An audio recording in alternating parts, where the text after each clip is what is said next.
What's going on, guys? Today we're going to talk about lead follow-up.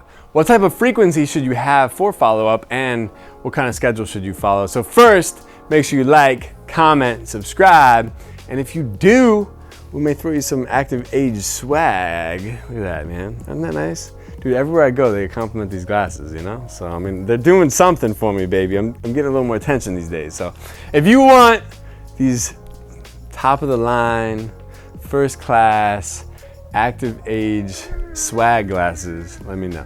So anyways, guys, but we're gonna talk about lead follow-up, you know, what type of frequency you should have at what stages, and what type of schedule you should follow. And do you do this now, or have you even thought about creating something like this? And if you haven't, you really should, if you want to increase your conversion ratios of inquiries to new members.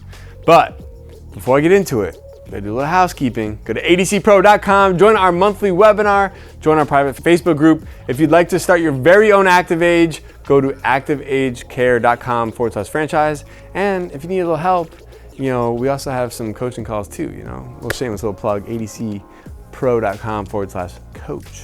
So that being said, guys, you're thinking about starting your adult day center. You already have an adult day center open. You just opened your adult day center. You got leads coming in and you're like, what do I do? How often am I supposed to follow up with these leads? Maybe you haven't even thought about that. Maybe you don't even have a CRM system to manage your leads and help them through the stages that they're gonna go through to become a customer.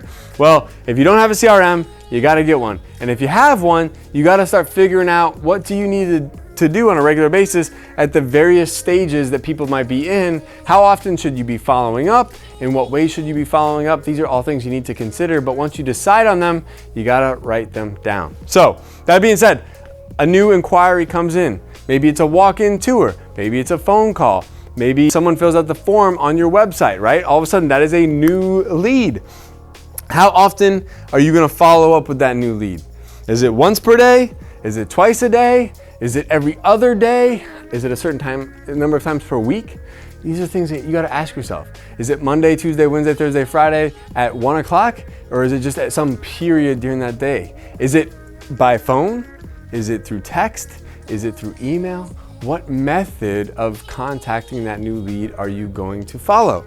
So you gotta figure that out. This has to be something that is like unique to you. What do you feel comfortable doing? But you gotta write it down, because if you don't write it down, you're not gonna have a plan. And if you don't have a plan, you have nothing to hold you accountable to following up with your leads, because you're going to miss and you're gonna like lose out on so many potential members if you don't follow up with your leads, because they can get lost at any stage in this process. So it's very important that you stay on top of them, because when they first inquire, that's when like the need was the greatest, because most people don't look into adult day until there's a reason, there's a need behind them reaching out. So you want to capture the moment when things are emotional, when they're like ready to make the decision, and you want to at least be able to get them on the phone so you can explain to them how your services work and how, most importantly, how you can help them.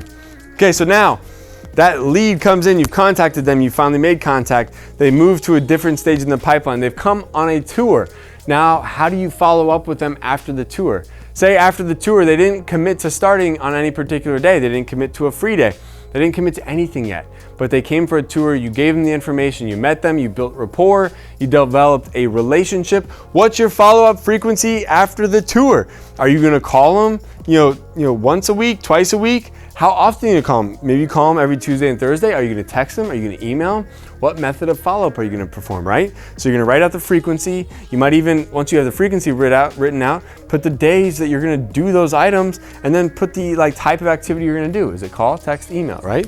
So after the tour comes, you made contact with them, you scheduled them for your free day. Now their loved one's coming in to spend a few hours with you, or however you do your free day. They're just gonna get a little taste of what adult day is all about and how much fun you have, right?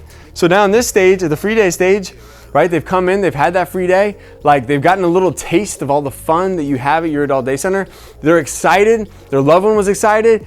You know, the family member came to pick them up, and you know, their mom or dad or their spouse who's with you at the center, they don't want to leave because they're having so much fun. All right, so they go home. Now, after they're home, they haven't become a member yet. They haven't signed any paperwork yet. they haven't like started their first paid day. So what is your follow-up frequency for that person, right? You probably built a lot more rapport. They're probably having a really good time. This should be the easiest part of the lead. There should be good engagement after the free tour day or after the free day, right? But how often are you following up with them? Because you don't want to follow up too much, because you follow up too much, it might seem a little overbearing. It might seem like it's too high pressure. So what is the right cadence to follow up? You know, is it once a week? Is it once every other week? Does it depend on if they're responsive to you and they're engaging with you in the process, or if they're not, right? And now they're in the pending stage, right? So they've come after the free day. Maybe now they're like just pending paperwork. You've talked to them. They got the forms filled out, you know, they needed to have filled out by their physician. They got their TB test or whatever your state requires.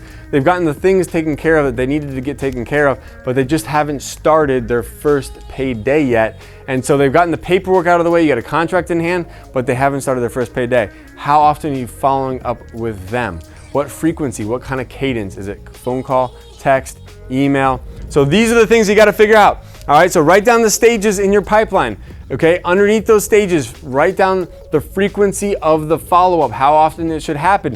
Then maybe assign the frequency to certain days so you have a schedule you can follow. And then most importantly, figure out, okay, am I calling, texting, emailing them, or all three, or some, you know, two, or one, or are you rotating? Then write all that stuff down. Make it a plan, and then follow and work that plan. If you do that, you're gonna have a much greater conversion ratio from those first initial inquiries to them becoming paid customers, becoming new members. So this is a very important thing that most people do not even do. Most people haven't even thought of. Most people don't even have a CRM. So if you got a CRM, you're already like one step in the right direction. Follow these steps and you will certainly like change your conversion ratios for the better. That being said, guys, I'm out of breath. Let's wrap this up. Make sure you go to adcpro.com. Sign up for our monthly webinars. If you haven't already, join our private Facebook group. If you'd like a little coaching, I'd be happy to help you. adcpro.com/coach. But if you want to open up your very own adult day club, go to activeagecare.com/franchise. And we'll see you on the next one. Peace. Hey guys, thank you so much for joining me. If you'd like to learn how to open your own adult daycare center, go to adcpro.com. If you'd like the latest business tips, click here. And make sure you subscribe to our channel, click here. We'll see you guys next time.